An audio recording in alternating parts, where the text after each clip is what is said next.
This is all valid podcast talk. Yeah, it is. Yeah. But unfortunately, it's not going to go on. I mean, unless you guys want to talk about like music and homophobia. Hilarious. By the way, this is the Leg Kick podcast. Let's get through the MMA stuff first. Okay, we on? Yeah, we are. All right, welcome everyone to the Leg Kick podcast. I am your co-host, David. I'm here with two wonderful chocolate men. That's totally not the first time I've said that, but that's okay. We just had to talk about homophobia, and we've all learned that it's okay to love and refer to other male people as chocolates. So, first of all, Michael, how are you doing today? Pretty well. I'm tired. I had like 4 back-to-back personal training sessions, but no one cares. So. Nobody cares. Yeah. Did you make money? Yes, I did. Then nobody cares. I think I made more money. Your problem. Yeah, really. I think I made more money than Jared Cannonier at this point. But that is funny. No, we need to talk about that. That's funny. We get a soundboard, man. I swear I'm gonna bring a soundboard in. I'll be playing that murderer track. Murderer. Jeremy, how you doing, man? Wonderful. I'm ready to rock and roll. Ready to rock. Okay. And last but definitely least, Stefano. How are you doing? Finally, Stefano was speechless, wordless, nothing to say. Oh man, we miss you, Stefano. Come back. The podcast needs some brilliant MMA takes for more than one person. So, guys, what's up in the world of MMA? Do you guys want to go through some news? Yeah, if you got some news, let's do this transition.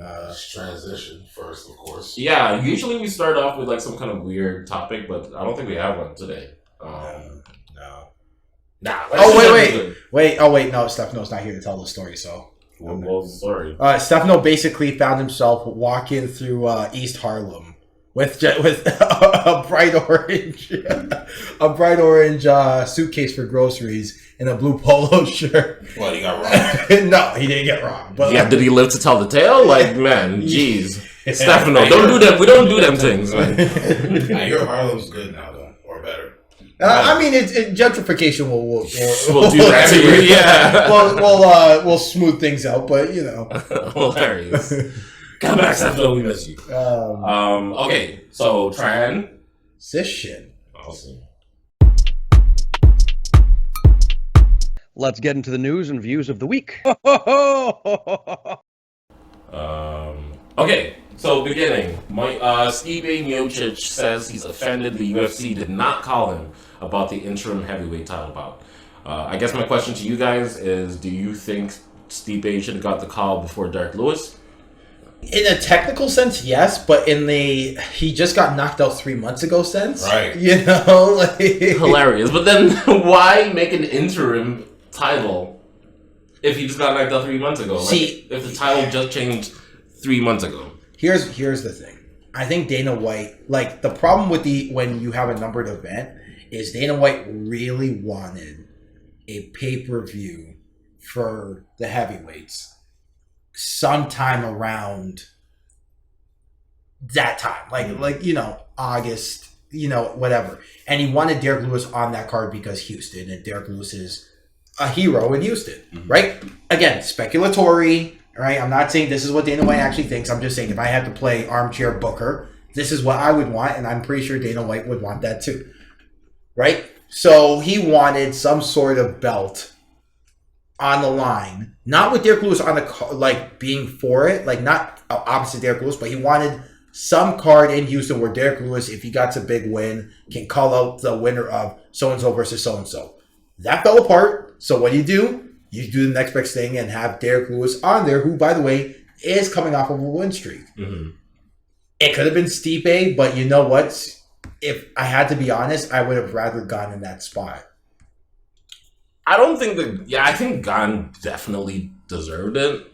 I would have rather seen a Stipe versus Gane fight. Me too. But your theory makes sense because Derek Lewis is from Houston. And, you know, they definitely wanted to get that crowd pop for the crowd favorite, for the hometown favorite, right? So, yeah, that makes sense. Yeah, I mean, what I don't get is why not have Derek Lewis versus, like, I don't know, throw a contender here at the co-main have Derek Lewis say some funny shit about that about that fight, and then have the main event happen where I think Stipe would have lost and gone pretty handedly. Yeah, pretty handedly. And then, he says, we French about, what I'm saying? Because that's what Derek Lewis would do. What I'm saying? Because that's what Derek Lewis would do. But then he would have just, called Gunn out, and they would have had the fight, and he would have lost. So. Yeah. So it would have happened anyway, but I can see why Stipe is pissed, is my point being. Mm-hmm. And quite frankly, I think Dana White wants to talk it over with him or something.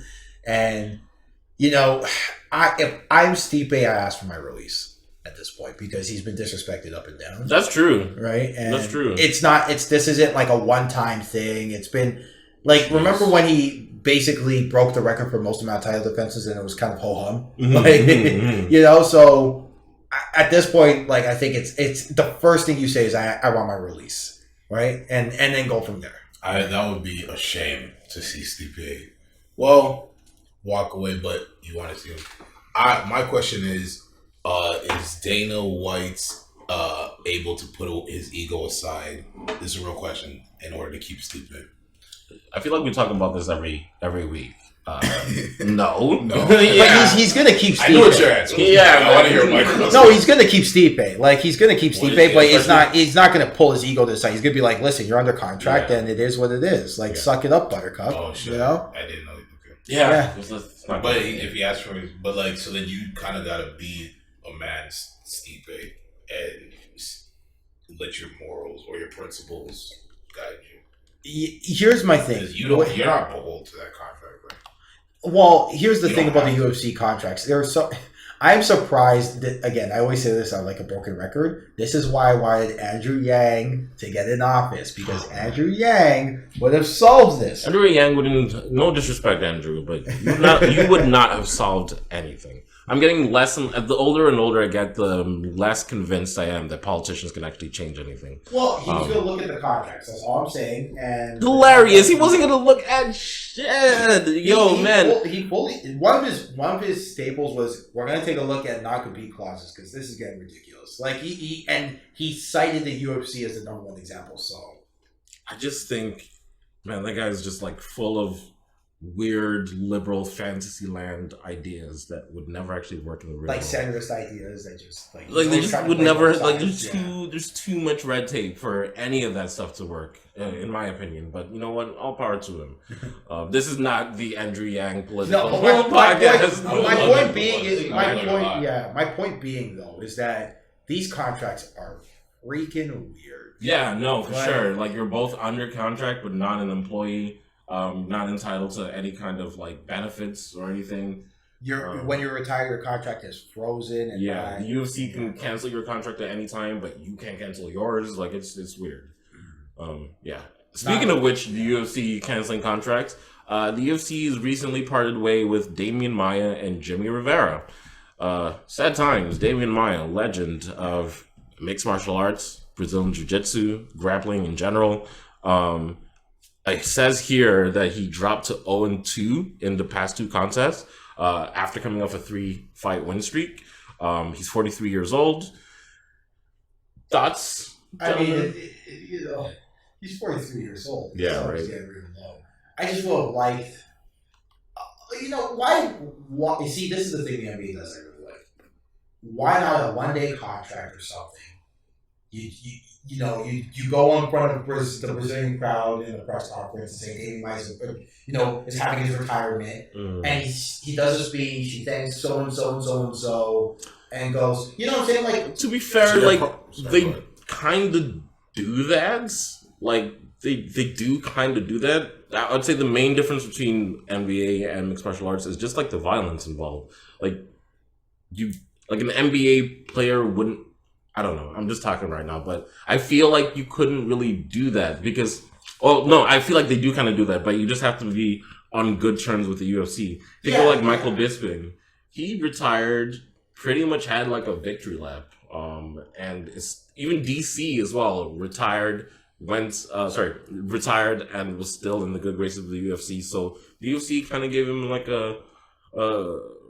his props for leaving, right? Yeah. I'm not saying I'm not saying give Colby Covington. Well, I don't know Colby Covington. Shouts out to Colby I Covington, know man. Colby Covington still has a bad relationship with Dana, but you get my point. Like, I'm not saying give someone you have a bad relationship with the whole thing. Like, that's not what I'm trying to say. What I'm trying to say is Damian Maia was a perfect soldier for the most part, right? I mean, he had a warning by here and there, but maybe good that's soldier for the most part, and. It just seemed like after Bilal Muhammad, it was like, okay, thanks for happy trails, right? Yeah, part of the reason is that Damian Maia was responsible for some of the worst UFC title fight. So that kind of maybe Dana White's never forgiven him for that. But publicly, Dana White always blames Tryon Woodley for it. So yeah. Oh, I wasn't even thinking about that one. I was thinking about the Anderson Silva. So yeah, my God, he's got two. Like, so yeah, maybe I did mean some of the worst titles. But see, again, who do you blame? Boring, super boring. So a lot of rolling. No, not even rolling. He was technically high. It was just inaction. Like straight up inaction. Yeah, Silva, just for whatever reason, and it was in Abu Dhabi too. Yeah, I think it was first ever Abu Dhabi fight. Mm-hmm. Yeah, you had to close the show with a bang, and to do that was. I get why you blame Silva, because Silva could have finished him at any time. For sure. But I think Silva at that point had just too much respect for Damian. I don't know why it happened that way, but I think he had too much respect. But yeah, still sad to see him leave. Definitely a UFC legend. For Feel bad sure. for Jimmy Rivera. We're not talking about him. Yeah, no, but shout out to Jimmy Rivera as well, man. Like, he had a title fight as well not too long ago. For a while, it felt like he could be a major player in the division, and then just kind of tapered off. Yeah, it kind of fell off of that, but still, shouts out to both guys. Once again, a reflection of the UFC that they really don't care about their fighters. They say they do, but you lose a few fights. You gotta be cutthroat. No, like this is one. You gotta be cutthroat. This is one of the few times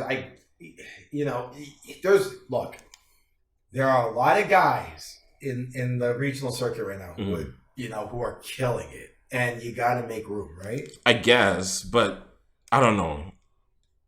We are all fans of different sports, and we just know that it can be done in a different way, right? Kind of like as you were saying with the NBA. I don't know about like signing them to a one-day contract and then parading them around the octagon. I don't know about that, but in terms I'm not saying have a fight, but like maybe Damian Maia's retiring, have him in the crowd. Yeah, maybe he does a speech in between intermissions. Agreed. Like something like that. Like let him go out like the legend that he is for sure. He's like, thank you for and then after people clap, he leaves he does the ceremonial gloves in the ring. Families around him. He hugs somebody that hugs Dana White and goes off in the corner. Next fight comes in. Why not? I don't know. Okay. All right. So next news item: Blachowicz versus Teixeira, Glover Teixeira, and Sterling versus Yan 2 are going to co-headline UFC 267. Do we got any early predictions on that one? When is that? October? Yeah. October 30th, Saturday. Well, I got Blachowicz. I got Blachowicz too. Sterling Yan? I got Read my nigga Aljo, man. Like, come on. But God bless him, because he had he has every right in the world to postpone. And he went, October. It's been a while, though, right? He had surgery, right? Yeah. So, in fairness to him, he had surgery, and he's been a good sport about it. He's been a great sport about it. He has a P3 ad, that protein thing that sponsors the UFC. He has one of those. And he's not wearing the belt at all. Yeah. It doesn't mention the championship moment. So clearly he feels he hasn't won it legitimately. But everyone will tell you that he's milking the title. I just it's things like that that just makes me hate MMA fans. Just shut up. Unless you've been in there and actually risk your life, you really are in no position to criticize somebody for not fighting on after a groin strike. It's just. Or a knee to the head. Or knee to, or whatever. Yeah, it's just it's too much. It's too much. Get up. Shake it off. It's so dumb. All right. So in other news, we have Alistair Overeem is going to be fighting Rico Verhoeven for Glory Kickboxing title. Hey, that's a good one. I mean, they're both really old, but Verhoeven's actually, now that I think about Verhoeven's, he's in the deep 30s for sure. Now that I think about it, maybe it's not as bad. I just like kickboxing matches. Yeah, I love Especially kickboxing heavyweights. matches. Yeah, Yeah, but especially remember when Tyrone Spong used to just dominate. murder Yeah, I don't know who everybody? the other guy is. I know who Overeem is. Verhoeven's a legend. yeah, he's a legend. He's like one of the best Dutch kickboxers out there. And you know what? I love the way Glory does their kickboxing rules. It just lends to so much action. True. What's the difference between Glory kickboxing rules and I guess regular kickboxing rules? So they allow extended what's it called? They allow extended time in the clinch, but you have to be active in it. True. Okay. So like if you're not hitting in there, they'll break you up and go like no. Like, there's a lot of clinching in Muay Thai too, right? Yeah, but like the thing about Muay Thai is it's a very it's part of the game. It's part of the game. So like you can kind of like hold around. You can kind of it's almost like grappling without grappling in a way. I would say. Whereas with Glory, it's like no, you gotta be moving, yeah. Right, and I think that's kind of why Bader Hari does so well because he's like kicking and punching inside. You've seen it, like, He'll do inside leg kicks in the clinch, like he'll do. But also, I think like obviously a big difference is in Muay Thai you can still use like your elbows and knees, which I'm guessing in Glory you can't do that still. So, yeah. Okay. I mean that's interesting though. Yeah.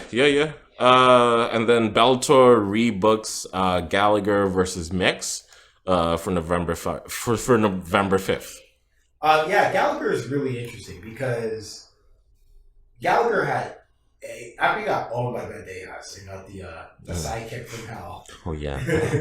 You know, I always my friend every time there's a Shawn Michaels reference in the rap song, he like uses that clip and just sends it to me. It goes. And you know the new one by Rumble where it's like Shawn Michaels at parties, I'm high kicking, and he just puts. And it's hilarious. Really quickly, off topic. Top 5 wrestlers of all time, in your opinion? I think CM Punk is in my top 5. Stop! Yeah, stop! You know you just signed a new thing with AEW. I saw it. I saw every mess. Every second. Oh god. Okay. I can't put CM Punk as number anywhere in that top 5, but go on. He might be just in the end, but like he's in around my top 5. Okay. Like, I don't think you understand the state of WWE in 2012 when he was. It was bad when he brought it back from the depths of like despair. Yeah. I think that's more impressive than anything like The Rock, Stone Cold, or Triple H. What? No, seriously. Like I think on that, just bringing it back from that state alone should put him in the top 5. I just don't know if for my enjoyment. What did you like about the fact that he was going for everybody? Like, and the way he talked, it felt real. That's what it felt to me. It felt real. It felt real to me. But the only reason why it felt real was because he had no problem saying things about like higher ups in a way that other guys didn't. Well, I think what felt good about it to me is just it felt like such a rational way of thinking about things about WWE, like in the writing structure and stuff. And I liked it. I just think for his ability to bring back, like, legitimately for 2 years, people were like back in. You know what I'm saying? Because of that guy. So I think, and yes, I get it. The 0-2 UFC run, and you know, I get it. But I think, like, as a wrestler, top 5. I think top 5 for me, at least. And then, you know, obviously Shawn Michaels, Undertaker, you know, the regulars. Yeah. I would put The Rock. Yeah, for me it's pretty simple. Shawn Michaels, I would probably put Shawn Michaels number 2, The Rock number 3, Stone Cold number 4, and then for number 1 it's clearly Hulk Hogan. Yeah, unfortunately, even though he's a racist. The Undertaker was cool. He was cool, but like for me personally, like especially once like I grew older and kind of understood it was fake, it was kind of like, okay, well, this guy only has like 3-4 moves. What? Like, old school Snake Eyes? Are you kidding? That's it. Old school Snake Eyes, Chokeslam. Which other one? Chokeslam, Tombstone, Hell's Gate, Omoplata, Triangle. The Omoplata. He's trying Gogoplata. Gogoplata. Hell's Gate's Gogoplata. Which one was Hell's Gate? The one where he opens your legs? It's a Gogoplata. Yeah, it's a Gogoplata. Yeah. Basically. Right? Legit black belt, by the way. Yeah? Legit black belt. I take it back, Undertaker. Please no.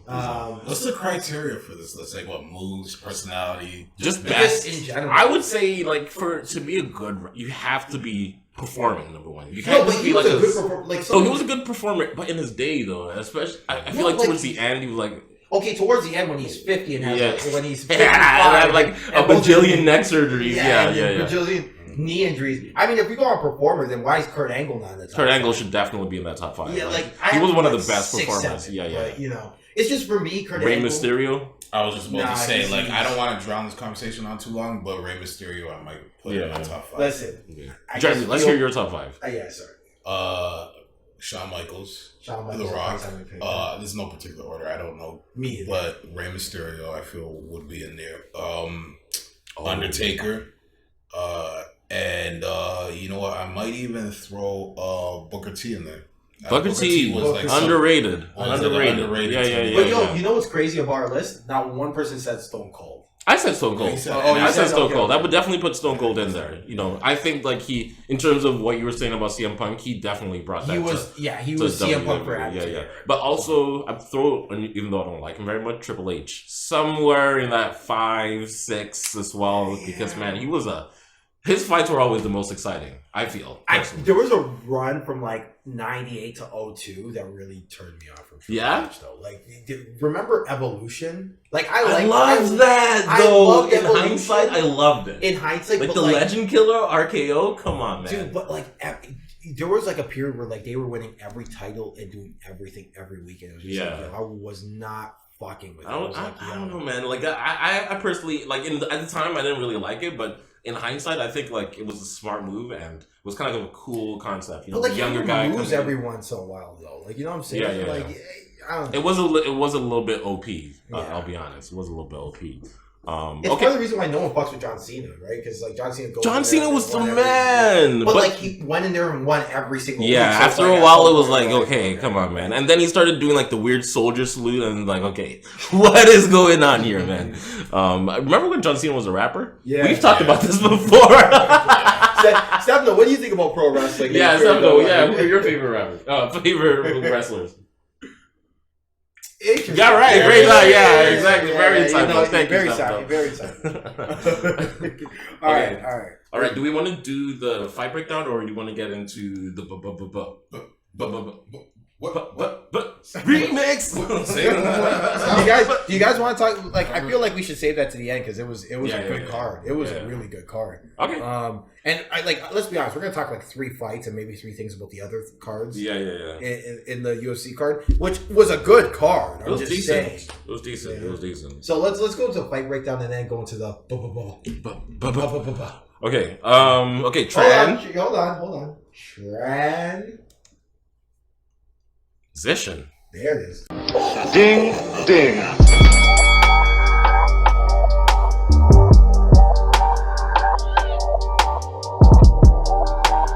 All right. So this past weekend, I'm trying to find the date here. I think it was August 21st. We had Jared Killer Gorilla Cannonier versus Kelvin. What's Crystal Kelvin? Lover. That's his name. No, What is Kelvin Gastelum's nickname? Remember when nicknames were a big deal? Anyway, versus Kevin. Twinkie Destroyer. That's funny. That is funny. No. Jeez. I don't know. You guys are talking about NBA. Hilarious. Don DeMarco. Oh god, this podcast is off the rails. I had a whole 3 days to watch it. I didn't watch it. Hilarious. Yo, that's crazy. Okay, well, since you didn't watch the fight, Jeremy, Michael, what did you think about the fight? I like Jared Cannonier in the fight a lot, and whoever his coach was in top form that night. Yo, I feel like Jared Cannonier has made some significant upgrades and improvements on his fight. On his stand-up technique, at least, because we didn't really see too much grappling, although there was a little bit he's some one of the most exchanges. deceptive switch hitters. It's crazy, man. Deceptive. It's crazy. The problem, with all due respect to Mr. Cannonier, is that maybe he doesn't have the speed to rival the top of the division. I don't think it's speed as opposed to movement.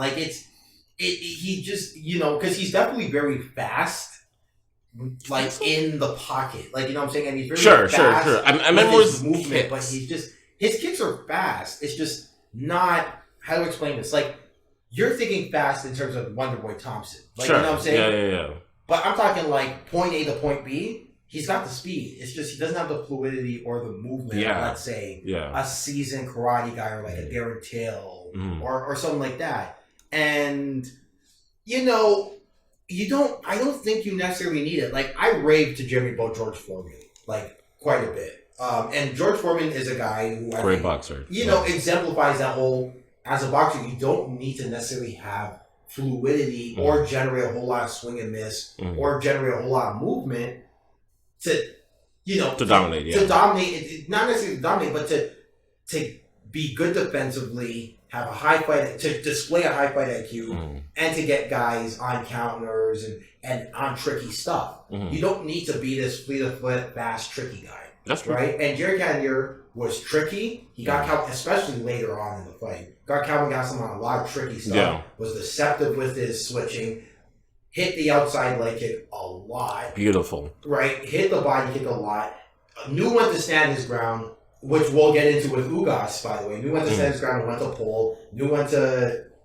He just had he was playing all the notes that night. And I think Calvin Gastelum, despite having one of the best rounds I've ever seen from him in round 2, just unfortunately came out short. I felt like, we can talk about it a little bit more. But I felt like Cannonier looked really good. I think his striking was like improved a lot. His stance switching was something like different. I wasn't really expecting it. Maybe because I just haven't paid too much attention to Jared Cannonier's fights. But he really impressed me with the stand up. He has a very, I wouldn't say, orthodox kind of stand-up style, which I think lends well to that fight. Calvin Gastelum, for me, just looked a little bit outsized. He looked a little bit behind the 8-ball. As he does. Yeah.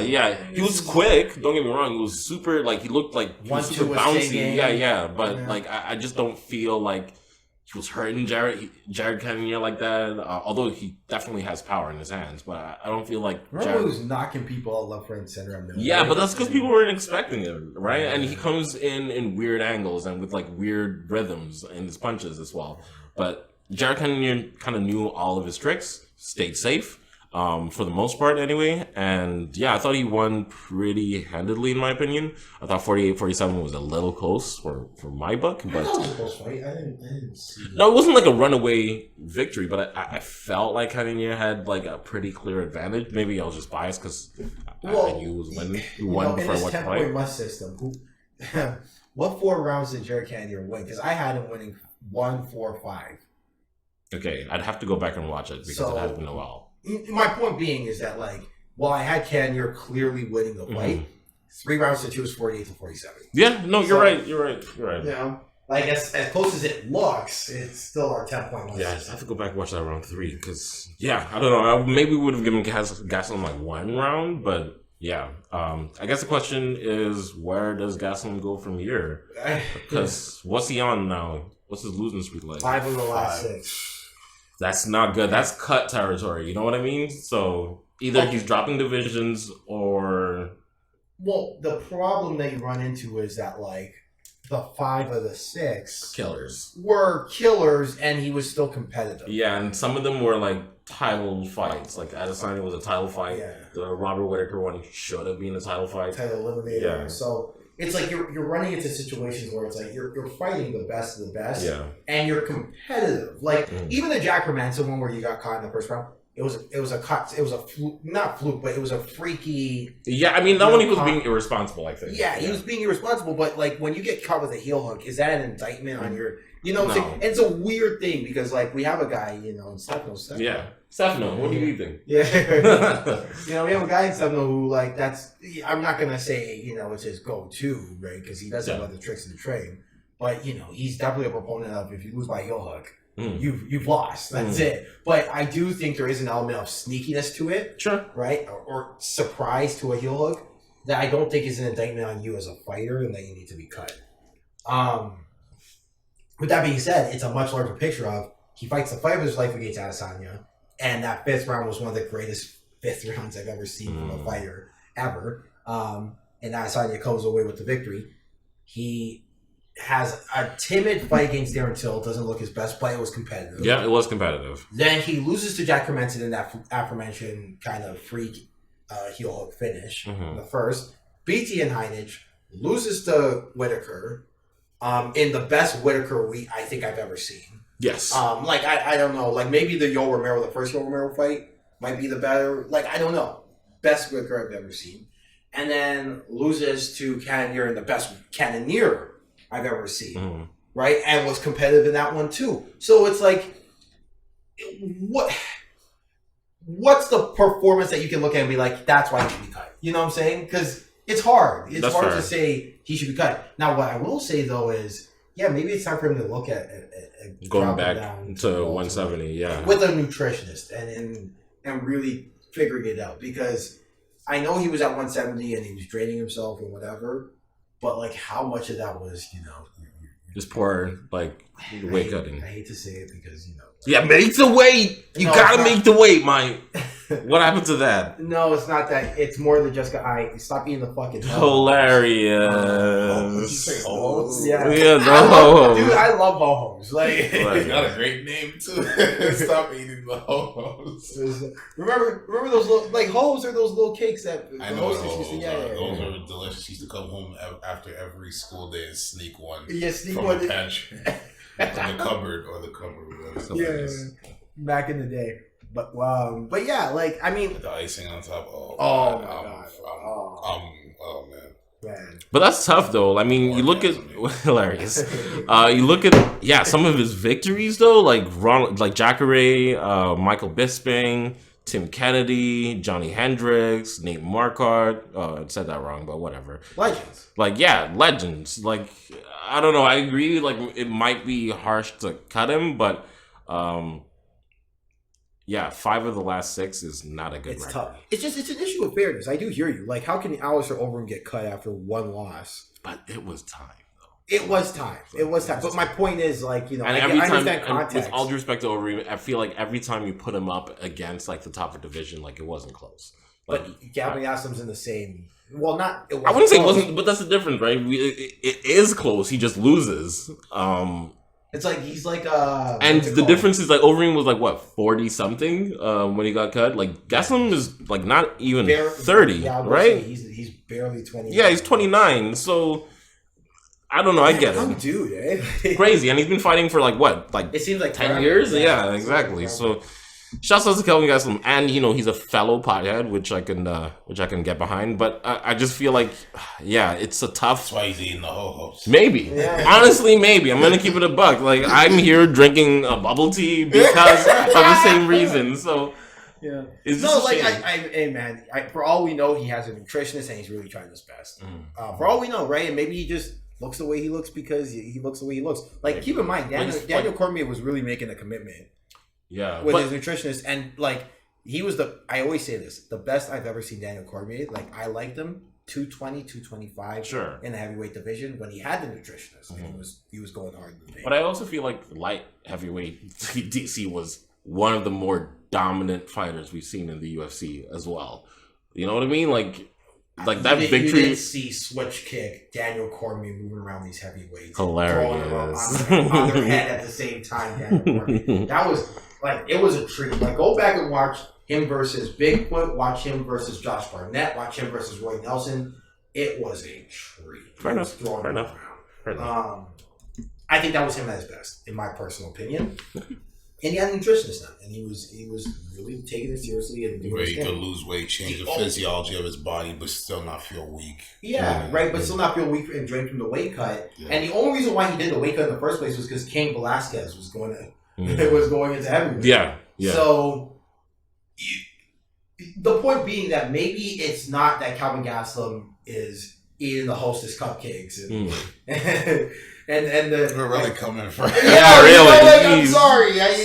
Look for comedic effect. Hilarious. We love you, Calvin. Yeah, for a comedic effect, I'm getting a little ridiculous. But my point being is that maybe it's not him fucking going to Ruth Chris Steakhouse every night. It's just. He's that's trying. What his body is. Yeah, that's what it is, right? And that's okay. And he does have like I forget the name. It's like endomorphic kind of body type. Yeah. He is a little bit like of a thick boy, stockier up top. You know, skinnier legs for sure. Wider hips. Yeah, kind of like me. Sure. Yes. Is that what you're gonna say when you cut down to 205?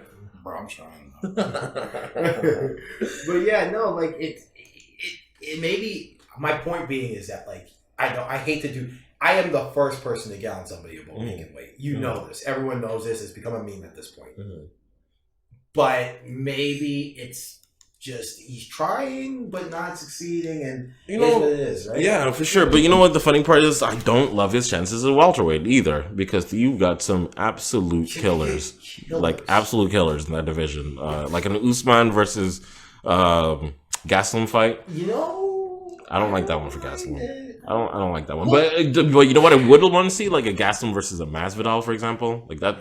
Like I think that would. I really think if Gastelum fought Colby Covington, all things being equal, let's say he doesn't train himself, I think Colby Gastelum would. Are you kidding me?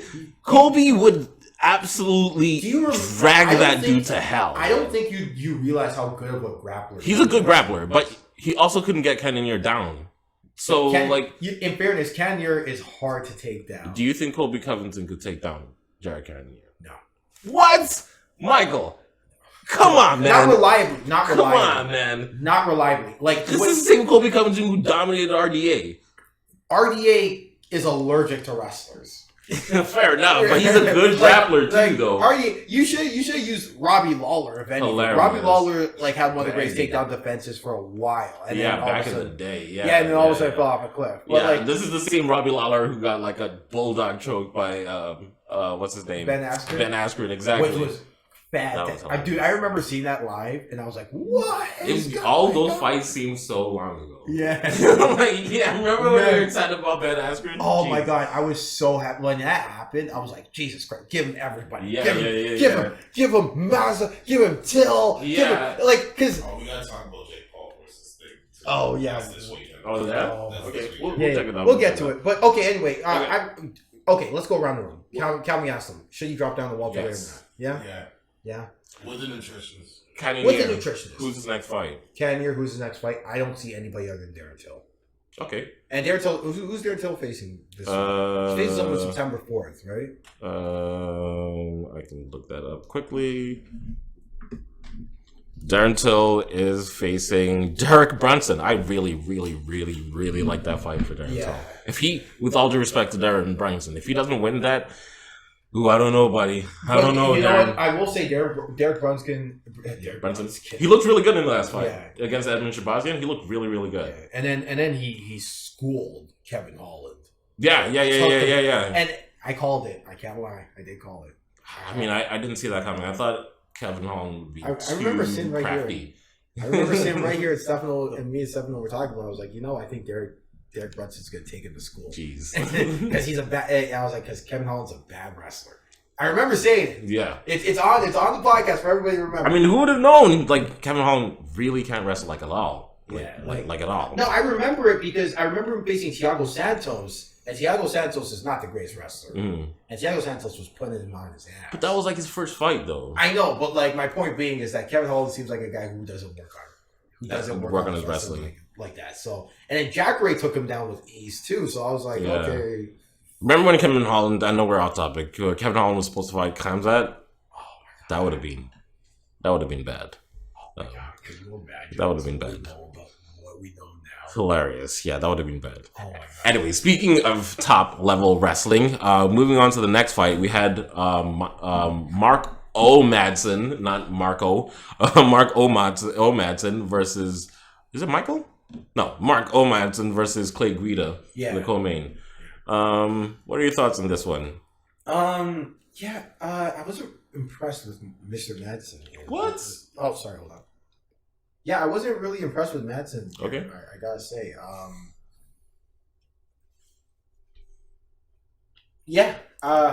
He didn't look as dominant as, one might expect for Olympic medalist wrestler. I will say that.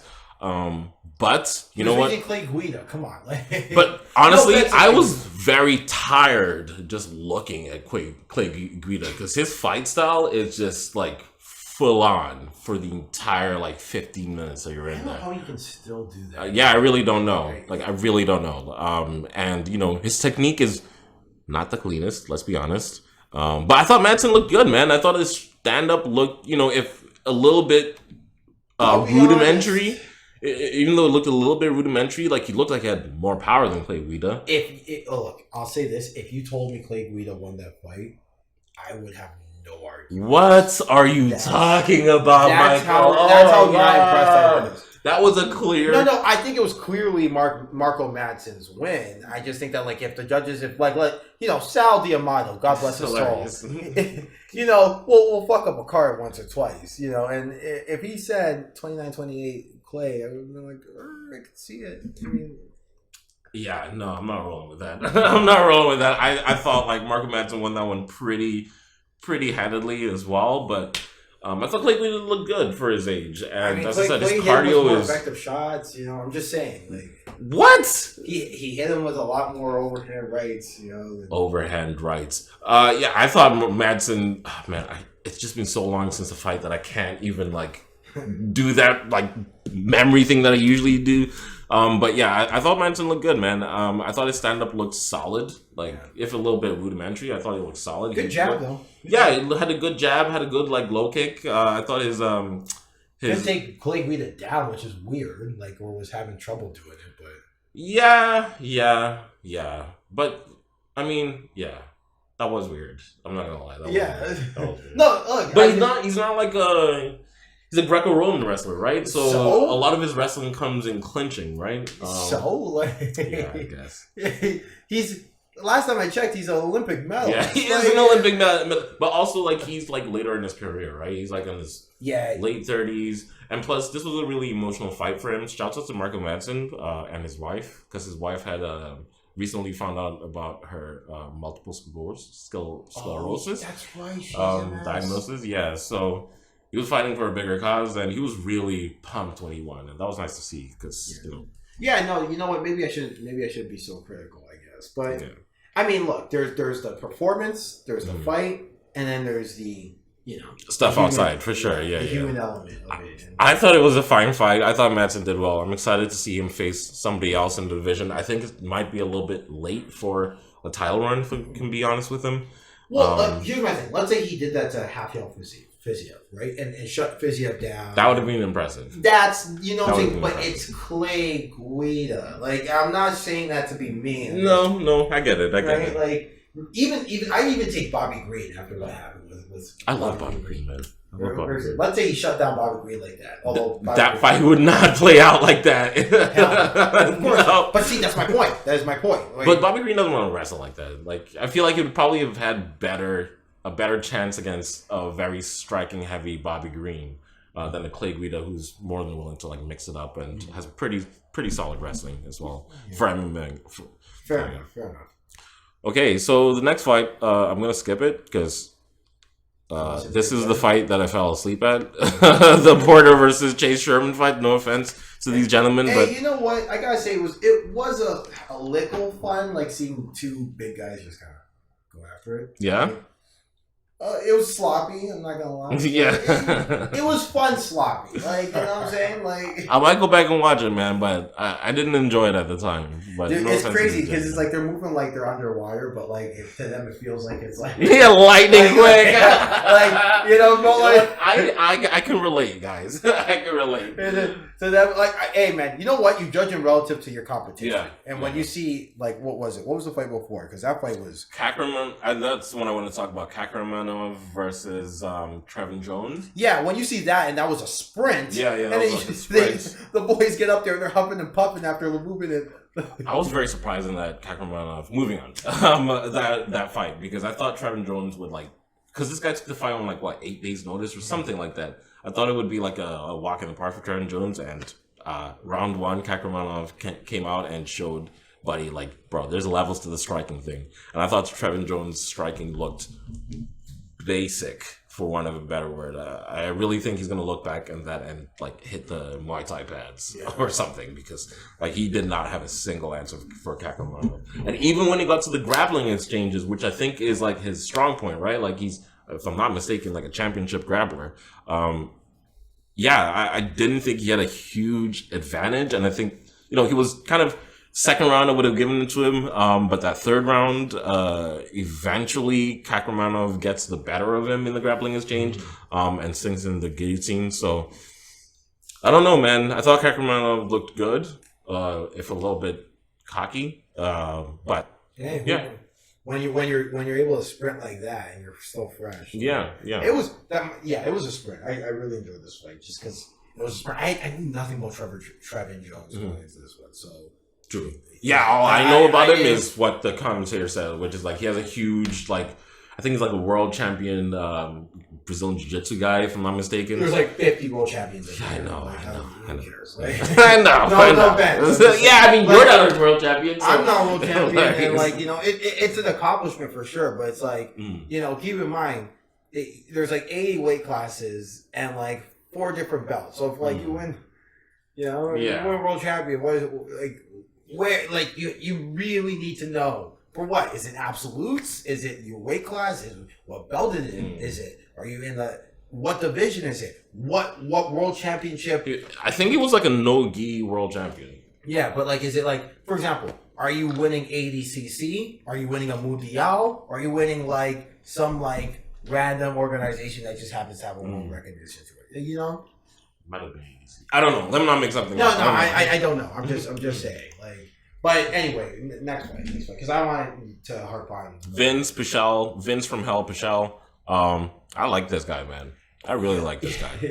I was saying, finally, Austin Hubbard doesn't have to face a good grappler anymore. Like, improve himself against a good grappler as an experienced kickboxer, because they kept giving him elite grappler after, and then they gave him Max Roscoff, who, you know, recently just took out a dude in like three seconds on the Cage Warriors, like with a guillotine choke like that. So it's like, yo, he keeps, you know, getting grapplers, and doing relatively well against them.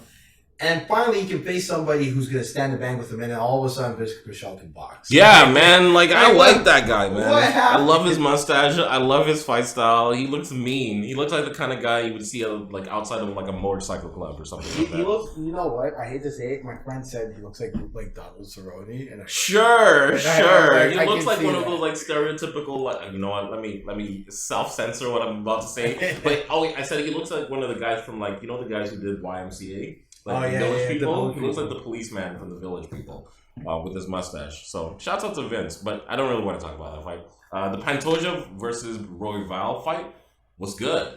I liked it. I like that one a lot. Another sprint, right? Yeah. Pantoja looked good, man. Like, he looked really good. Like, he could make another run realistically. Yeah, for whatever reason, you just get to the top. Like, he, you know, draw against Askarov. No, he lost Askarov, right? So, but that's tough though, because I mean, those Russians, man, they're beasts. So, but like, here's the thing: Dana White has publicly said that he's gonna, whoever wins the fight, it would be fight for the title, I believe. Mm-hmm. And Askarov is sitting on the shelf. He's just chilling. He should be fighting, man. He should be fighting. The problem is like Askarov might be like watching him fight might be worse than watching paint dry. So yes, and flyweight too. So it's like yes, I agree. But shouts out to Pantoja, man. That was a really good fight. Okay, the other Randy Royval's gotta stop getting his back though. Like, sure.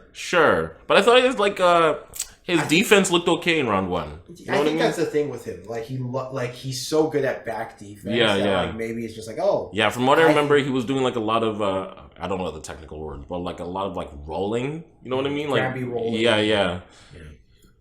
Fair enough. Okay, so next fight I want to talk about. Sorry, Brian Kelleher. Is the oh my god.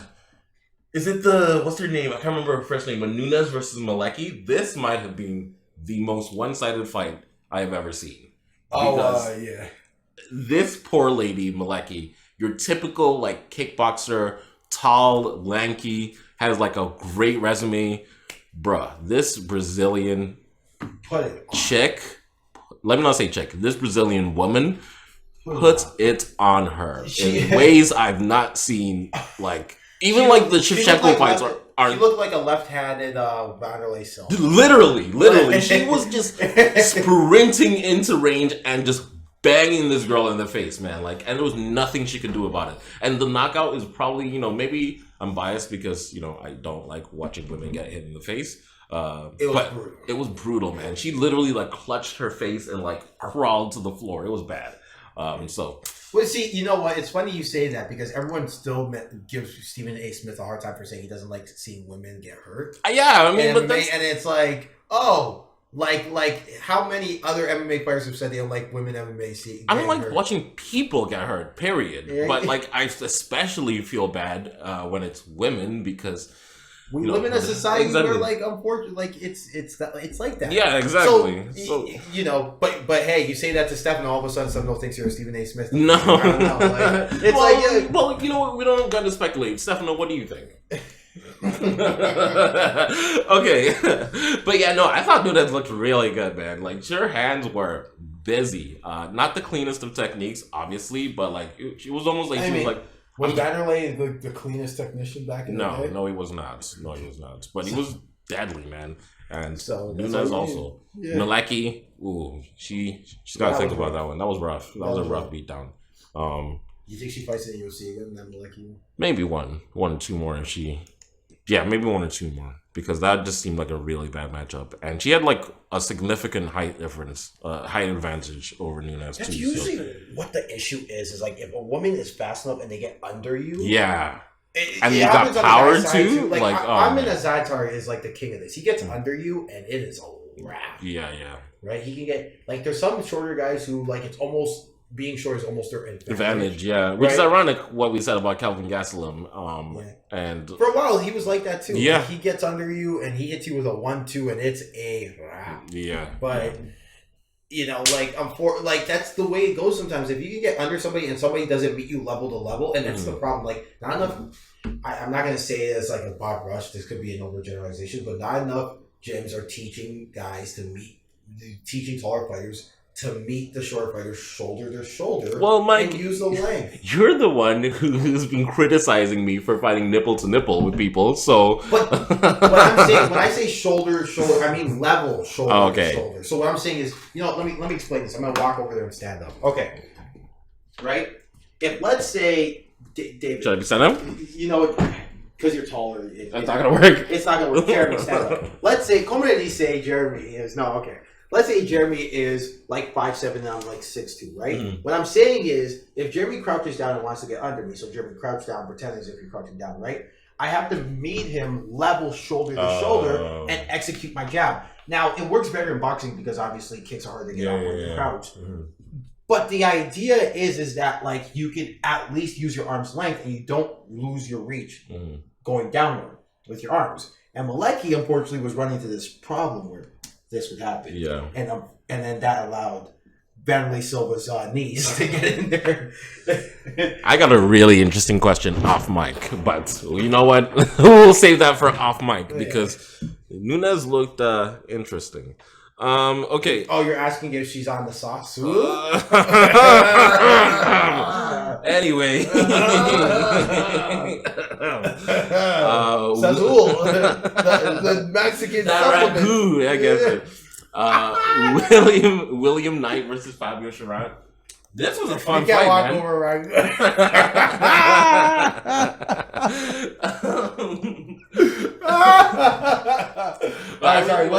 William Knight versus Fabio Cherant. I was saying for everybody that William Knight reminds me of Michael in that he's just jacked to shit for no reason. And yeah, Fabio Cherant was the taller fighter, looked to kind of like space it out and looked to be the more creative, more like a diverse striker. But William Knight, man, just catches him running in for, I don't even remember what it was. It might have been like a jab or a 1-2. And he just lands the kind of check left and puts him to sleep. And his arm is straight while he's landing that check left as well. So it was high in the air.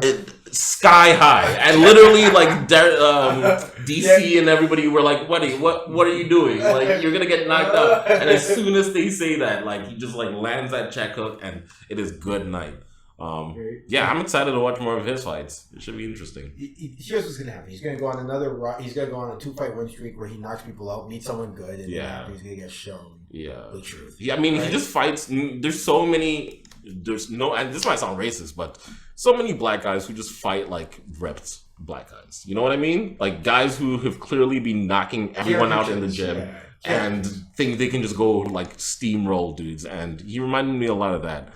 Very little technique, lots of power. We lots all of know one explosion. black guy in the gym like that. Like, Yeah, it's you, we Michael. can say that 'cause we're black. We can say that Exactly. 'cause we're black, you know? Like, Yeah, no, I mean, let's call it as it is. There's always that guy who's just physical specimen, and because of his physical specimen, he does pretty well and gets pretty far, but and maybe he can get away with margin of error. Yeah. Yeah, that's how I thought. And then last fight that I really want to talk about is not really want to talk about, but the Bahamondes. Just because the ending. Yeah, man, spinning hook kick. With 6 seconds left. Oh, Love it, dude. That's a beauty. Oh, just a man after my own heart. You know. Yeah. Like, I've been telling people, like, dude, the rant I go on and every day, and then Stefano just like dismisses me with, it's Taekwondo. I'm being saying, man, Taekwondo people are some of the hardest. If you come from a Muay Thai or traditional background, Taekwondo people are some of the hardest people to fight, I think. You know, I'll caution it with saying, if a Taekwondo guy learns kind of the ins and outs of like combat, Okay. you know what I'm saying? Yeah. They have moves in their arsenal that, quite frankly, you know, conventional kickboxing and Muay Thai guys have trouble defending. Yeah. They're just not. It's the spinning shit, man. Like, it's the spinning shit. Even things like the switch, like, you know, like the jumping switch stuff that, like, Sure. Guys have trouble when I throw it, like, defending it. Sure. Right? But, like, I feel like, I mean, at least for me, if I can see your body coming towards me, I have a better chance of defending. If it's like you're turning your back and you're catching me on the half beat, then then I'm gonna have a long night. You know what I mean? Like, It's big. But the thing is, it's like it only works. It only works like once or twice, right? Like, it's for like, sure. It's like I For call sure. it like, it's like a trick play in football. Yeah, like, you yeah. can only do it so many times before guys get wise, For right? sure. So you can't like throw it all the time. Yeah, you can't spam it for sure. But you know, it's quite frankly something that you can't defend. So if you incorporate it in conventional Muay Thai and stuff, and you not necessarily And to be conventional, fair- but like conventional striking and stuff, you can get guys, right? And to be fair, I'm never scared of a Taekwondo guy's hands, except Michael's. So. But anyway, okay, I think that's it for the fight night. Up next, we got Edson Barbosa versus Chikadze. Giga? Yeah, Giga Chikadze. I almost like Glory. Gigabyte? Yeah, Giga Bomb. And also on that card, we got Kevin Lee versus Daniel Rodriguez, which should be a good one as well. We got Congrats to Daniel Rodriguez for stepping up, because yeah. he might actually win too. I like. He might win. Yeah. He might win. And then we also got the leg kick derby, and we got Dichirico versus Amin Al Hassan as well. So that should be interesting. Man, I hope Amin gets this. Oh, on this one we also got Darren Stewart, who is the funnest. The dentist. Darren the Dentist Stewart. He's a fun fighter, but he just seems. I don't know. Some of the fights, like, just I don't know. Low IQ. Yeah, I'm not gonna make too many comments. It's I'm weird not because he has a from good the UK, technical acumen. Yeah, but it's just, but he makes some weird poor decision. Yeah, for sure. He loves a brawl as well. Versus Dustin Jacoby, who's a pretty high level kickboxer as well. So that should be fun to watch. I'm not gonna lie, I like Jacoby's chances in that one. Me too. All right, man. I hope Amin gets this one, man. Like, I really do. He has to. He has to. He And his has- record is good too. His back is against the wall, and he needs it. Discounting his last two fights, his record, even if you count his last two fights, he's got a good record. He's like 12-4 or something like that. The problem is, ever since he came back from Yeah. the whole Rape charge. I don't know why you guys think I feel like you guys are dismissing this. I feel like he just hasn't been the same since then. Like, Sure. feel I mean, I didn't watch him before that, so I'm gonna have to take your word for it. just I just feel like he doesn't have that, Killer instinct. not killer instinct, but he just isn't focused. You Mm. know what I'm saying? He's like, for example, the Chaos Williams fight. Who throws a leg kick to open up? Like just like Me? naked leg kick. Like me? Like what are you talking Yeah, about? yeah, but what happened? It gets checked. Yeah, It gets checked, and I feel it yeah. like for the next 3 days. Yeah. like, come on, like at least throw a left hook or Yeah, something yeah. before you do it. Like, come on, like at least. You know what I'm saying? Like, what are you doing, man? Like, You know what? He's probably landed that a million times in the gym, and he's like, okay, this is my go-to move. dude, like for every like Ernesto Hoost who like lands that like right off the bat, there's Chris Weidman who's like carried off on a stretcher. Yeah. You know, so Yep. what are you doing? Like, Yeah, definitely set those up. I mean, yeah, like man, and then had the rough fight before that. It's just man, me needs this one. yeah. Me needs this one. All right, guys, let's transition to some I'm waiting. Yeah, exactly. All right, let's get the transition. Transition. Wow. What a week of boxing we get to talk about today.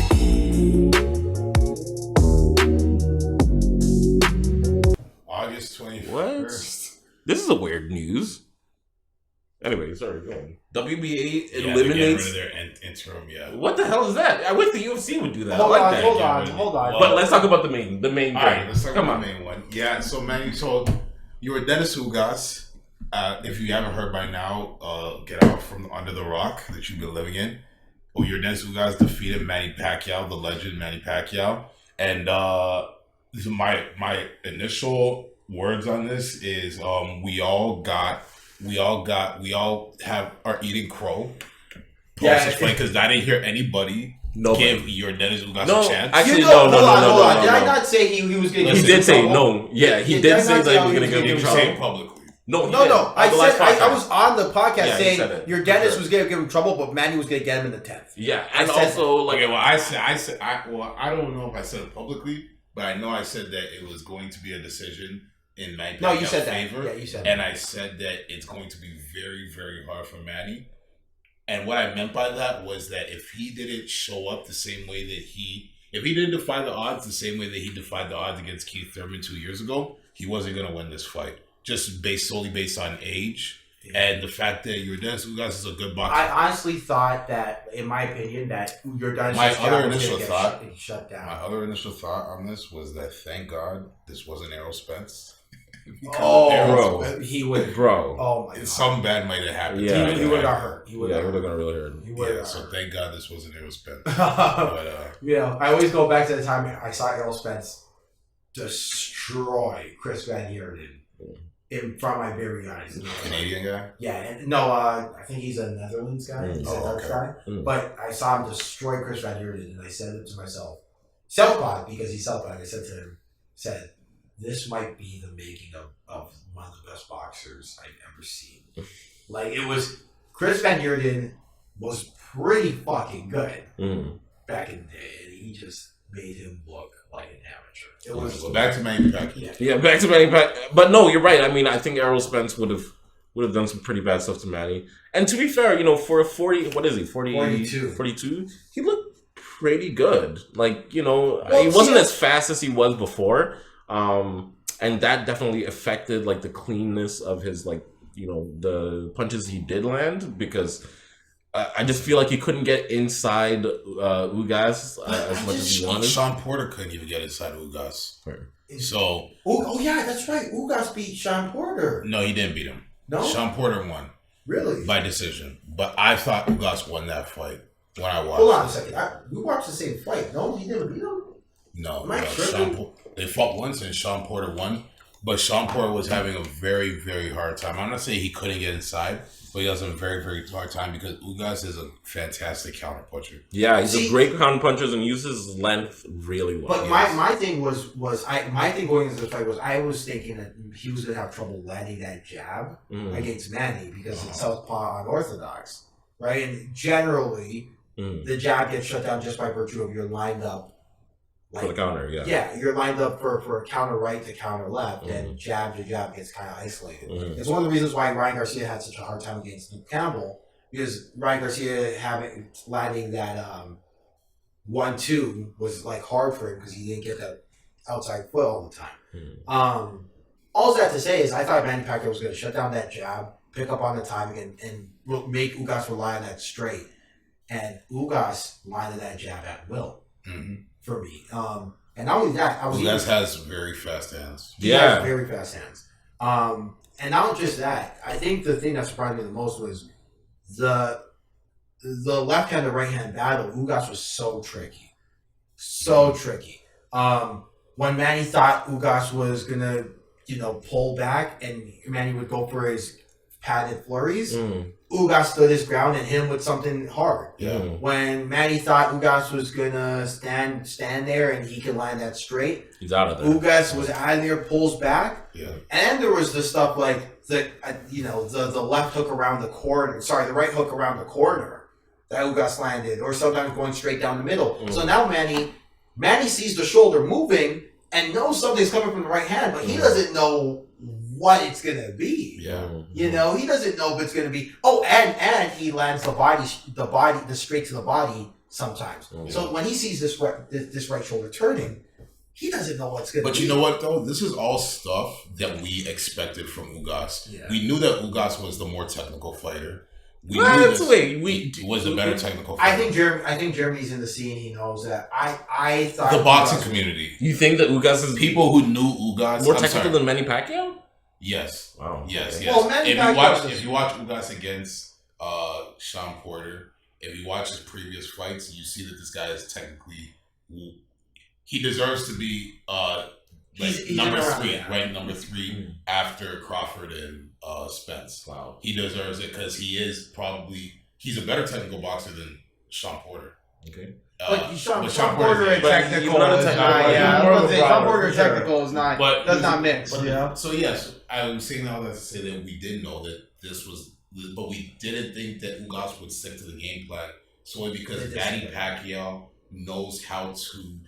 He did against Keith Thurman. He knows how to rattle guys. Rattle guys, perfect word. That onslaught of Manny Pacquiao is legendary. It's legendary, and he's been in wars. Yeah. Ugas' big fight. The only one I really know, I have to go back and look at his record, but the only one I know is Sean Porter. That is only a big fight. I thought he won it. I thought he won it too. Like I thought they gave it to, but then again, No, they it's gave it to Sean boxing. Porter. It's boxing. They're not going to give it. Well, to it was Ugas. close. It was close. Yeah. It was close. I could see it, but I thought that you couldn't really give the win to Sean Porter. I thought maybe you could have given it a draw. But I was gonna say, what's 7 rounds? I watched the fight. What 7 rounds do you give to Sean Porter? I mean, it's a different fight, but what 7 rounds? And I love Sean Porter, right? I love Sean Porter. Gave Errol Spence a really tough time, but what 7 rounds do you give to Sean Porter in that fight? Like honestly, what 7 rounds do you give to him? I have to go back and watch it, but it was close. It was close because Sean Porter definitely took a lot of rounds himself. Like he had control. He had his moments. But yeah, this is all stuff that we knew. But yeah, the question was, could Ugas stick to the game plan? And he could.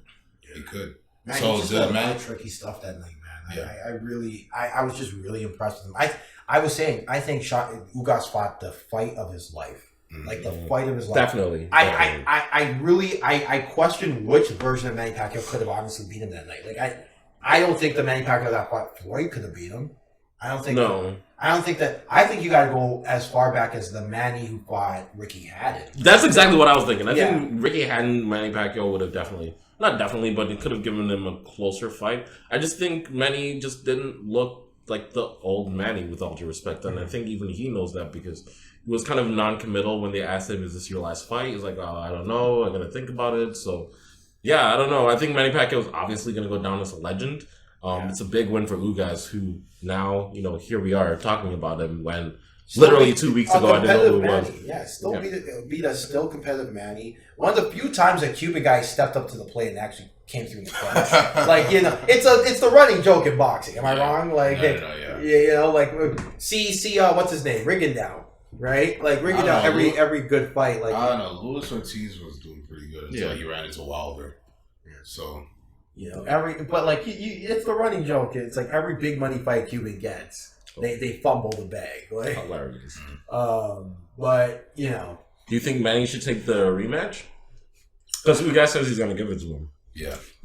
I don't think he should. I don't think he's going to. I think he should. I think he should. I think he's lucky that he actually went out competitively. Yeah. And in terms of instead of like. His fight against Errol Spence, because I'm not saying that would have affected his presidency, because people love Manny Pacquiao, but it would be a bigger stain on his legacy if he would have got. Actually, people thought he was going to get destroyed anyways, even before Errol had the thing with his eyes. So it's like, but here's my thing. Okay, here's my thing. I gotta ask this. Do Do you really think Manny Pacquiao's presidency was going to get affected if he, like, let's say... No, I didn't say not the president. No, like, let's say... I'm just saying, like, sorry. His legacy? Not his legacy. I'm or sorry. him Like, being like a senator. Him being a senator, because apparently he's really considering running for president. Oh. Really considering. Ooh, against Duarte? Yeah. Good luck, man. Stay safe. Yeah. Protect that neck, boy. Hey, man. I'm gonna be honest with you. I'm not trying to die. So Yo, let's man, keep the Duarte. you know, let's keep the Duarte slander to a minimum. Bro, on the list of presidents I do not want to mess with, Duarte is definitely high up. He says, you know what he reminds me of? He reminds me of your drunk uncle at a wedding. Hilarious. Who, all of a sudden became like president. very serious. Yeah, exactly. Yeah, like, you think he's joking, but no, he's serious. Yeah. He's gonna go. You know, like your drunk uncle. You're like, oh, Uncle Tim, like you're so funny. And he's like serious, like, no, I'm serious. Like, no, it's like, okay. I just think like Manny. Well, I've said this a million times. Pacquiao just looked a little slower to me, which gave Ugas the opportunities to kind of implement his game plan. Still competitive, but just yeah. But like, I also feel like the typical Manny Pacquiao stuff that we see, as you said, the flurries, his in and out movement, even his head movement wasn't really the same. Yeah. Not enough bounces, like not enough. Honestly, yeah, that's a good way to describe it. I also just think that like Ugas was very frustrating. Yeah, for sure. You know, like they were mentioning like at the broadcast that Ugas is a southpaw killer, and I was like, yeah, whatever. He's a jab first guy. Like that's like bread and butter for a southpaw. Like I should know because I'm a southpaw. Like whenever some guy throws a jab, thank you. Like so. I was here saying, okay, like, whatever. And then all of a sudden, Ugas comes out there and has the fight of his life. Yeah. Like, I really think this is Buster Douglas. What do you think it was? What do you think it was? Like, what tricks did he pull that make him so effective? I just think it was the right hand and being sneaky with what you were going to throw out of that right hand. Because there was looping right, if people notice, like, Ugas is, like, hitching the right hand. Like, he's throwing the shoulder out there. And I think it's part of the reason why Manny didn't end up getting knocked out or dropped by something. Because Ugas slows himself down and just pops the shoulder out. Like, ever so slightly. He's popping the shoulder out. Just waiting for Manny to make a decision. And then, doing the opposite thing. Yeah. Doing something that if Manny, this is the best part, when Manny stayed at home, down to the body, right? And he was willing to take something going upstairs in case Manny landed. And early he did land. Early Manny did land with something to make him pay for that. But eventually, his energy got sapped because he's 42 and getting into the body over and over again. Fair enough. But isn't Manny Pacquiao known like for his energy, for his stamina, for his speed? Once again, I feel like I'm just repeating the same thing. I just feel like all of that wasn't there on the show.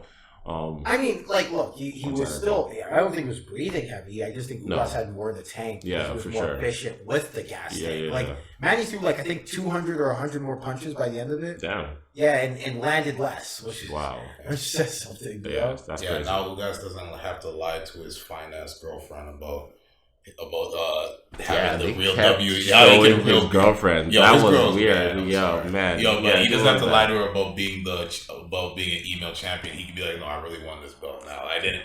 They didn't just give it to me. Was Pacquiao the champ? They cut her on the not to be creepy. They cut her on the side. A lot. It was kind of creepy. Like, they cut to her at least. I only counted once, and they cut to like Manny Pacquiao's wife like 2-3 times. Who in her own right is a pretty woman herself. Yeah. Like, what? Anyway, I don't want to talk about somebody else's. Yeah, I know it's weird. Like I'm just saying, like they cut to her. I didn't realize how many times they cut to her, but at least 7. She was a beautiful woman. Yeah. I just thought that was. You want Ugas to punch you out? Like really? Who you calling beautiful? Hilarious. I love you, man. I'll never Hilarious. But it was because it was a joke. I don't know. I was trying to make a joke about how he didn't have to lie to her. No. It's true because he was a regular champion. What happened was Manny had lost it due to inactivity, and then they kind of called Ugas the email champion because he got it because of Manny's inactivity. So the joke was kind of did he fight for it, or they literally just gave it to him? They just gave it to him because he was the interim. and Manny was being a senator, and so they gave it to Ugas. But to be fair, he won the interim, right? No, Ugas got it by basically handed to him, right? It's like No, I think he won the interim. He won the interim, but he got the actual belt. Yeah, but he got the regular. Okay. The regular base. oh sorry. I thought you meant the Manny actual. won it from Keith Thurman, Okay. and then he got it because Manny was inactive. Got it. Now he can Now he can can really tell say us- that I'm the real champ because I beat Manny Pacquiao for the belt. Mhm. Yeah. Well, I think he might actually. They cut to her a lot. It was so weird. It was weird. It was weird. I'm not gonna lie. It was weird. Not to be creepy. It's not creepy. We're not the creeps. They're the creeps who are kept cutting. Show the guys fighting. Show other people on the ground. Whatever. You know what it is? It's because she was hot. That's Yeah. No. Let's call it as it is. Yeah. Remember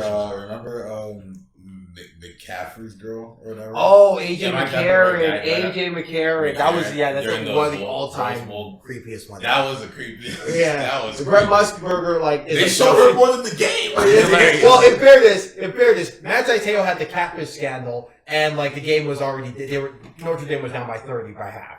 So they were look, well, she goes to Auburn, but she's AJ McCarron's girlfriend, and these quarterbacks out here throwing the pigskin. These quarterbacks out here getting all the ladies. You gotta tell them, these young kids. Hilarious. I was like, yo, Brent, shut up.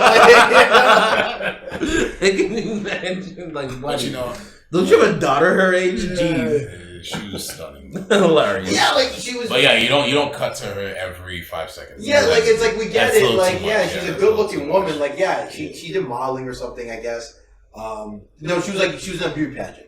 But it's we get it, Yeah. No, for sure. It was a Yeah. little bit over the top. Yeah. Even for me watching it, I was like, why? dude. And I'm not one of those Yeah, we all Even- love looking at beautiful women, but that's not what we're here for, Yeah, facts, many facts. Yeah, it's just. But you know what? I will say it. At least they didn't cut to her mid, as Ugas is landing a straight right. Yeah, exactly. That was mid-round, right? Yeah, it was. Yeah, it would be yo, okay, we get it. At least they didn't slow it down and be like, ooh. But there's always that excuse of they're showing the jubilation on her face that her man is winning the fight. I guess it looked more like that. There was one where they literally they cut to her for 20 to 30 seconds. It was bad. It was bad. They were in between rounds, at least freeze frame. People who are watching the podcast right now, man, I need to look this. Yeah, really, for real. I think I'm gonna make this a clip. It's we get it. Ugas' wife is good looking. Yeah, Stop for real. cutting to her, Please, yeah. But yeah, all right. One any more other topic. boxing news? One more. Jake Paul versus Tryon Woodley. You know what's crazy? I'm gonna watch. I'm gonna watch. That's not crazy at all. I'm definitely gonna watch. Do you guys feel like I was listening to Andrew Schultz's podcast? Do you guys feel like Tryon Woodley is not a big enough personality? That's why this fight doesn't get as much press as Askren and. I just think it's definitely a better talker for sure, but I just think Woodley has learned his lessons from trying to talk in the UFC and doesn't play those games anymore. And to be fair, Woodley has done a bit.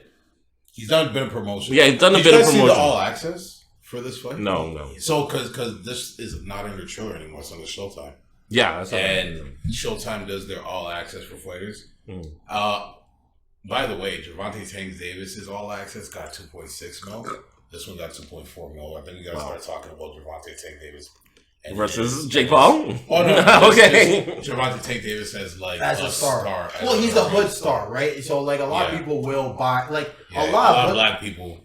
he gets the black audience. He's got the hip hop audience. Yeah, he's got the black audience and stuff like that. But yeah, anyways, it's because he's from Baltimore, right? If you get that Baltimore, I don't know. I just feel like this Jake Paul fight is not really as big as the Askren one. As what? As big as the Askren one?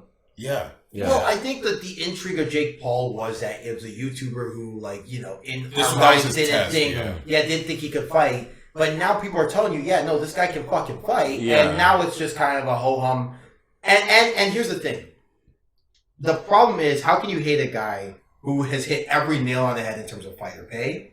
Mm-hmm. How can you hate on a guy who, is actually putting his money where his mouth is and taking pay cut? beating up UFC fighters all the Right? time. How can you hate a guy who is legitimately knocking guys out in the first round? And you how know can what? you hate a guy who is actually training super fucking Yeah, hard? I've listened to his interviews, and he respects the sport of boxing. I don't think he's that not anybody cutting- can say, he's not cutting any corners. He's Him not and his like brother, and I messing say around. it all the time. Yeah. They don't fucking cut corners. Yeah, no, they're serious about this for Right? sure. They take it seriously, and yes, I get it. Suicide Forest or whatever. Yeah, whatever. But I shouldn't say it like that. But like, you get my point. Like, I get why they hate it. I get why they have a pass. But how can you hate it on if you're a combat sports fan? Really, truly, honestly, what is it about Jake Paul that you hate? Is it the fact that he takes on bumps? Well, Floyd Mayweather did that. Wait, blue-eyed, and he comes I don't from think the suburbs. Well, that's he hasn't earned the stripes. I think that's the biggest one. Yeah, he has. He Well, didn't like, he hasn't do earned the his- whole amateur amateur circuits, try out for the Olympics, medal in the Olympics, and then become my like point is a like- slow undercard. And you know what I mean? Like, he didn't like go through the various stages that boxers But normally go through. a lot of the fighters that We kind of got introduced to him kind of bad. Like, he knocked out someone who's kind of beloved by, like, black community, hip hop community. Wait, who? Nate Robinson. Robinson, in a way. I mean, In a way I that really don't. Care I don't about buy that. that. Like, I think He did what knock it out is Nate is- Robinson. I think what it is Not MMA fans and boxing fans have these weird arbitrary reasons agreed. as to why they don't like somebody. When you can always point to like 4 examples of somebody they do But like. who else has skipped the line like this? Lomachenko fought for a title in his first. But he's fight. also like a he Olympic- was a high level amateur. But he had like 500 or like 300 amateur fights. Like, it's not like he just like jumped in there. No, like, he but was at one the of same most time- heralded amateur boxers. But at the same it's time- the same reason why they Wasn't he like an Olympic medalist as well? It's the Lomachenko? same reason why Ryan Garcia gets hate. These guys kind of are becoming successful in boxing for a different reason. They have followers That's on true. YouTube, and so that's kind of the reason. It's like but you know they're what the not problem is? famous for fighting. They're famous But for the problem that you run into though, and this is the thing, is that like, when you promote, this is the bet that you boxing fans and you MMA fans made. When you do not promote legacy, when you do not promote the competition and greatness like the NBA and the NFL does, this is what you get. Sure. This is what you get. Robert Whittaker put on the performance of his life against Kelvin Gastelum and got $300,000 for it. Meanwhile, Jake Paul fought Ben Askren, and Ben Askren walked around with the most money he will ever see in his life in a fight. So this is the bet you made because you decided Nate Diaz. But also the bet we made is the one for Gervonta Tank Davis, who has gone to the amateur circuit. No, I know, but his All Access has more views than Jake Paul's. Okay, but here's also the bet that you made is that Demetrius Andrade, who's one of the best welterweights, one of the best 175ers in the world, can't get a fight. That's more so his promotional company kind of not being very smart. But again, like the bet we also made was Nate Diaz being a draw, despite the fact he hasn't fought in 4 years or whatever, and he's losing No, you're right. fights. This is the bet we keep making for these guys. We don't promote records. We don't promote competition. We don't promote guys like John Fitch who was killing it back in the day.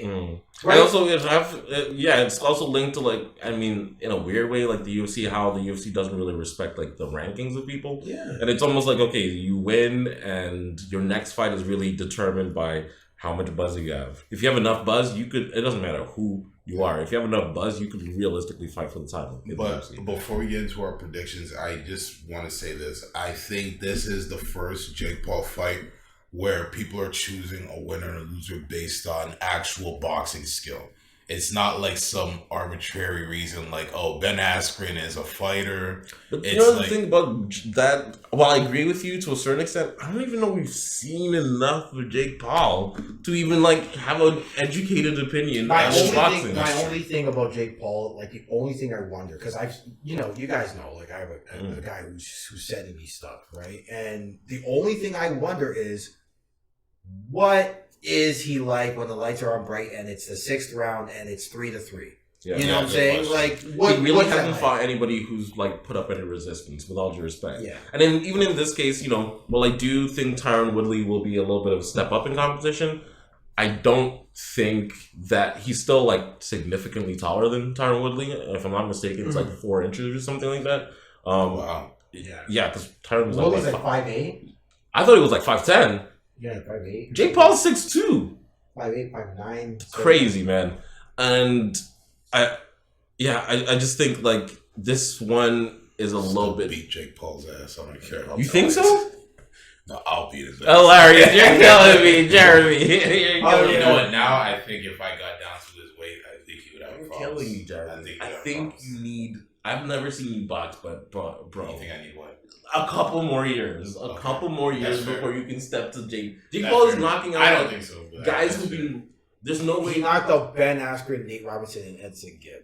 Or Idiot, Yeah, whatever right, his name is. right, Come on. right. Like, look, and again, this is the guy who was telling you guys Yeah. that Jake Paul's for real, right? No, Remember- I was saying he was for real. Right? You're the one who was like, yeah, you wouldn't stand a chance. Remember when against Jeremy? At the time, like, against Jeremy at the time. Yeah, like I was like, holy yeah. Before we saw him against Ben Askren. Yeah, no, and then you His know what 1-2 happened? You know is what's money, crazy? man. His You know 1-2 what's- is money. He can jab. He can move. Like, And he does this thing where he'll like pull out he'll use the jab as kind of a holding as a lancer, and then use it as a way to throw the two while rolling out to his left, which I think is really clever, right? Against shorter guys, but we'll see. So who do you guys think was winning this? You know what's crazy? I think Paul. yeah, I got Jake Paul on this one too, I man. Like, no, I thought you guys were gonna go with No, me. man. See, you know what's crazy? I made a video saying that Woodley KO'd Jake Paul, and then after I saw it again, I saw some stuff, and I was like, I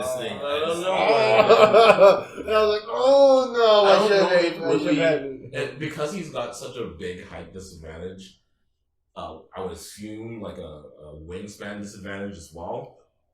And he's just stiff, though. And he's He's stiff. super stiff. And like he's always been explosive, but Yeah. like in terms of like hand speed, like, You know that's what not the- really you know his what the thing. other thing is too. Well, he's actually got pretty fast hands in the pocket. The problem is, Sure. like you're 5'8" and a short wingspan against. Like, but when was the last time we saw those hands like in the pocket? Yeah, Well, You know he's what I in mean? better Like- shape than fucking Askren. yeah. Ben Askren. Yeah, he's gonna be better. He's definitely gonna be in better shape. Well, my thing about Tyron Woodley is that like I'm just not sure of his confidence level. Like, you know what I'm saying? Like, He seems pretty confident for this one though. I hope because like it just seems like Tyron Woodley when you hear him talk about like the 4-5 lose streak, for example, when he was going to the next fight, it seems like even he would tell you he just suffered from a crisis with confidence. Sure. And so I wonder when people are talking and he's on social media and he's seeing people say this and maybe he's hearing, maybe there's some psychological warfare where guys are DMing photos and Yeah, and I feel like his pride is also on the line and this his time. pride's on the line and now the lights are on bright and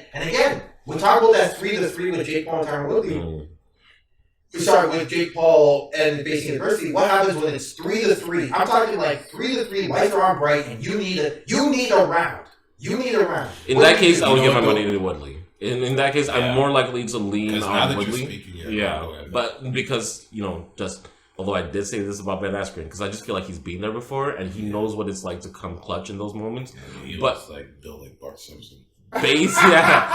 Based on like pure boxing skill, with all due respect, I've not seen anything from Woodley that is gonna give like Jake Paul problems. Yeah, no, like. But that's the thing, though. Like, I did say a few weeks ago, Clarissa Shields, not a few weeks ago, it was months ago, Clarissa Shields' championship mentality would beat Brittany Alkin, but then again, Brittany Alkin is garbage. So that might be different. Okay, never mind. No, yeah, like. But yeah, At first, but like, as you you're think, talking, I was just saying that Tom Woodley does have that being in big title fights. He has that acumen. Like as And much it's as so people behind don't him. talk about the clutch gene and think the clutch gene is whatever, I think in at least in fighting, because it's so chaotic, clutch gene matters. Like, Yeah, and I think it's even more than rather than it's like clutch. Well, while I do think clutch, I don't know if the clutch in maybe it does exist. I don't know, but what I will say is somebody who has sparred against more experienced fighters, when you get dragged into hell, like if you've been there before, like you're more likely to succeed than if you've not been in there before. Just because you've seen more, you know what I mean? Like, I don't know. So what are we going?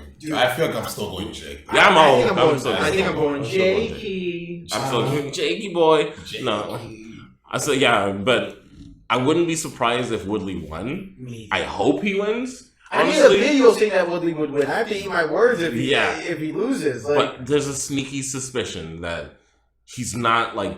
He's not ready. Is he even has he been training with any professional boxers? Dude, he trained with Floyd. He trained with Tony. It's not gonna be a good look if he loses, man. Like Tony was in there, like really giving him. Wait, Tony who? Like James Tony. Oh, lights out. One of the best defensive boxers of all time. Damn. So it's like, yeah, you gotta win this, buddy. You gotta win this, Woodley. Yeah. You know, Floyd. He was in Floyd camp for a while, but if Jake Paul was fighting like an Anderson Silva. My money would be on Anderson Silva because I've seen enough from Anderson Silva to say like he can box for real and he is way too tricky. But even then, because Jake Paul's like what 24, 23, whatever, power 6'2", like muscly, like I don't know, man. Like it's just like the more that I think about it, the more I'm like, this is actually kind of a tough fight. I think actually that would be as much as that would be more even. As much as Anderson Silva was like 50 at this point. Like, he's legitimately closer to 50. And we've seen Anderson Silva move his head. Like, we've seen his hand speed. We know he can throw unorthodox stuff. Like, you know, we know he can box. He beat Julio Cesar Chavez Jr. Exactly. Like, Woodley, I mean, who was the last, like, person Woodley boxed up? Like, I can't even think of it. Like, I've seen him, like, win fights, but, like, maybe Till? I guess even that one, it was more so like the threads of wrestling. Sure. Sure. Okay, one more question. If Jake Paul beats Tyron Woodley, who should he fight next? Anderson Silva. Really? Yeah, that would be probably the biggest fight. Okay, so you know, I've always had this conversation with people. Floyd Mayweather was fighting. Like for his first 9 fights, you'd be hard pressed to find a guy with a winning record. That's finished with a winning record. Sure. Right? So, you know, why do we always get mad at Jake Paul fighting? But like essentially guys who are not boxers, right? Why because do we get so mad? Floyd Mayweather was fighting boxers. Even if they didn't have a winning record, they were at least boxers. One guy ended up with a record of 2-47. That is funny as shit. Why do you keep going after him? Yeah. What's it like 2-15? I always thought like if I ever fight, what you call it?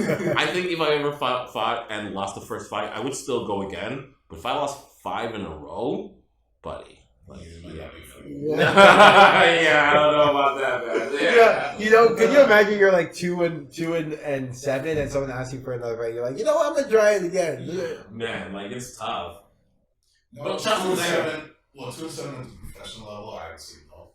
But if I'm like an amateur on 2-7, I'm gonna keep going. Yeah, because it doesn't matter. Yeah. Like someone hit me with the funniest line. Stefano was saying like he was at like the Cage Wars event that he fought the guy in, and the promoter hits him with the. Anyone remember John Jones's amateur record? No. Exactly. No one cares about amateur. That's true. That's true. Because amateur is your training ground. That's where you learn. But then again, do we remember Lomachenko's amateur? Yes, yeah, it was like 301. Yeah, exactly. I mean, when you're legendary. Yeah, exactly. Yeah. When you're good at amateur, Yeah. So boys, anything else that we want to? Anything else we want to cover? Let's see. Adrian Broner versus Conor Ben, if you know what that is. Yeah. You know, that's a good fight. That's a good fight. Conor Ben's gonna hurt.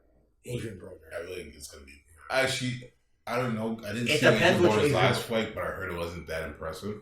It depends which Adrian Broner's going to show up. If we're going to get the Adrian Broner that fought Paulie Malignaggi, I still think Conor Ben wins decisively.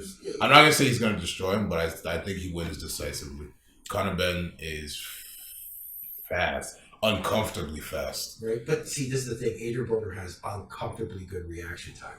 So yeah, but I mean, we've seen if you put it on him, like you're gonna beat him. The problem with Adrian Broner has always just been activity. If he you can freeze him. Yeah, you know what I'm saying. Yeah. You can freeze him.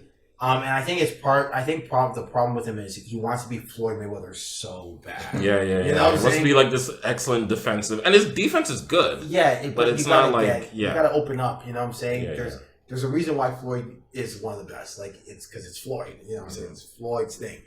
So I think, I think my whole thing is. It depends what Broner we're gonna get. Most likely we're gonna get the Broner who's simping on lean and doing some coonery. Hilarious. Right? I'm sorry, like that's what we're gonna get, and I think, and if he beats Conor Ben, man, it's a possible fight though. Is that possible? Okay, yeah, it's not for sure, but yeah. Wait, no. Yeah, you're right. It's possible. Yeah. And Caleb Plant versus Canelo. Oh, geez, good. Yeah, I'm gonna go with Canelo, but Caleb Plant has all the tools to beat Canelo. I think Caleb Plant has all the tools to beat Canelo. So I don't know yet. At this moment in time, I would say Canelo wins because even though